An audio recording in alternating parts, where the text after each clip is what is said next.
can give them the thumbs down on that. Well, Apple Standard Time says we got maybe a minute.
Thank everyone for coming.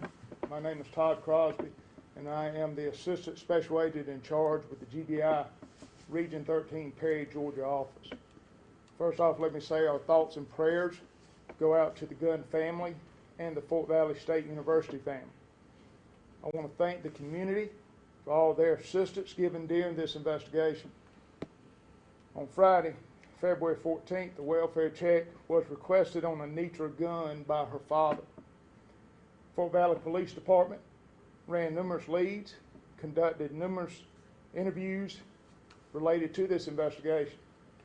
On Monday, February 17th, a task force was created consisting of the Fort Valley Police Department, Peach County Sheriff's Office, Fort Valley State University Police Department, and the GBI. On Tuesday, February the 18th, at approximately 3:20 p.m., the body of Anitra Gunn was discovered in a wooded area off of Greer Road in Crawford County, Georgia. At that point, the Crawford County Sheriff's Department became part of this task force. Numerous leads have been followed, witnesses interviewed, and searches executed during this investigation. During the investigation, enough information was developed that gave us probable cause to obtain an arrest warrant charging DeMarcus Little with malice murder. Any questions? Can you talk anything about the evidence? I know. No, ma'am. That would be detrimental to the prosecution, possibly, so no, ma'am. Can you tell us what, I don't know, what changed between this morning and now, or did you guys feel as if you had enough this morning, or was there some development this afternoon? There was some development this afternoon, and we followed the leads, we followed the evidence, and the evidence led us to this, but it took it a minute to develop. Do you believe he acted alone? No comment on that. Is there an update on the autopsy? Can you describe how the body was found? Was there any obvious signs of lacerations or anything? No comment on that. Can you comment on the cause of death? No, ma'am, not at this time. We're still waiting. It's pending toxicology. Were there any discrepancies in between the 3 different times he was interviewed? Were there any discrepancies or changes that happened when he was interviewed by law enforcement? I'm not going to comment on that. Did you ever find the other piece of the bumper?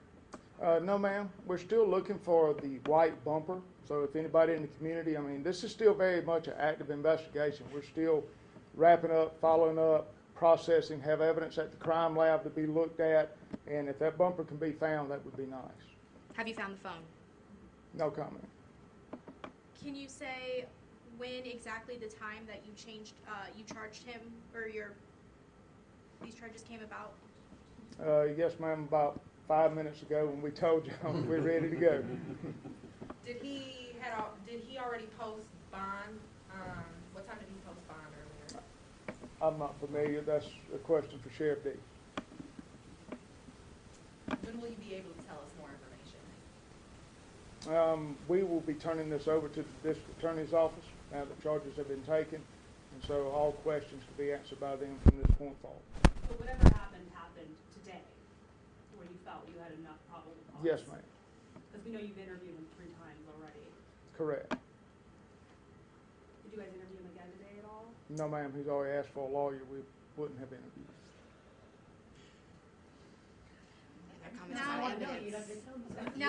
Now that he is being charged, do we know anything about a next court appearance? That hasn't been scheduled yet, but I'll just say, as we said earlier today, we're going to follow every lead wherever it led us, and that developed into the evidence that led to this warrant. So there will be a hearing in the next few days, and I'm sure you'll be apprised of that. Was malice murder the only charge? Was there any aggravated assault, or could more charges be forthcoming? There was 1 count of malice murder. All right. Thank y'all for coming. Did you say your name in the beginning? Todd Crosby. Yes, ma'am. Thank you. And who are you with? GBI. GBI. Thank y'all. Sheriff Deese, can you comment at all? I mean, we've spoken with you many times about this case, and you've been in contact with the family. Obviously, other law enforcement have. Just the impact that it's had on the community. I mean, a lot of people you spoke about, giving this family a sense of closure. Talk to me about these charges and just justice for Anitra. Well, you see this. Y'all been riding around in our community. You see how upset everyone is, and that's pretty much standard for a rural community like this. We're not perfect by any stretch of the imagination, but when something like this happens, it tends to bring people together. Just like this task force, we came together and worked this as a team, side by side, and I'd like to make just one comment. While that court was going on today, our investigation didn't stop. We had 10 or 12 people out there running leads. We've been running since early Monday morning, late into the night, all week, and we've still got some work to do, but we're gonna get it done. Sure. And if the answer, he has not made bond. He's still here. He was trying to, right? Yes, ma'am. Sheriff, can you talk about the dedication and the hard work of all the different agencies coming to hopefully bring conclusions for this one family that's grieving? Well, when I was president of the Sheriff's Association, I bragged on the Middle Georgia area because we take for granted sometimes how well we work together as an agency, state agencies, city agencies, county. We all had the same mission statement, and as to keep our community safe. And this is a prime example. This is just a small few of what we've had out there this week, and that's just the people we had on the ground. That doesn't even take into consideration the GBI crime lab and all of their analysts that have been working behind the scenes. There's probably 75, 100 people been working on this case all week. Are you all able to comment on if majority of those leads came out of Peach or Crawford or? I couldn't tell you. I mean, they came from everywhere, and we put that on Crime Stoppers. All we get there is the information. We don't get a name where it came from. We receive, and it says anonymous, this tipster says this. And then it's our responsibility to get out there and run it down. Can you talk about the help of Crime Stoppers in cases like this specifically? Crime Stoppers is a very valuable resource. I mean, everybody uses them. Now, in a small community like this, we don't do it as much as, say, Bibb. But, I mean, they've been very instrumental in what we have done this week. And just like y'all, getting the information out there on that bumper, we might have had 20 people on the ground, but when y'all put that out there about that bumper, we probably had 5,000 people out there looking for it. So, I mean, this has been a team effort, not just up here, but with you guys. Have any of you all been in contact with the family since you knew about the charges? Yes, ma'am. Can you talk to me a little bit about how the conversation went? It's a family that's lost a loved one. I don't know. There are no words to describe what they're feeling. I can't even imagine how they feel. I'm not sure who can answer this, or if anybody can, but with the charges that he was in court for this morning, the incident report says she didn't know it was him, or she didn't say it was him.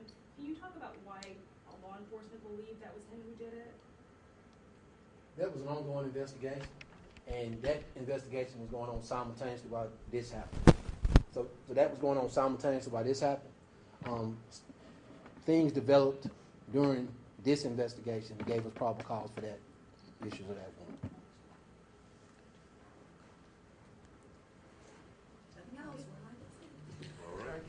Thank you.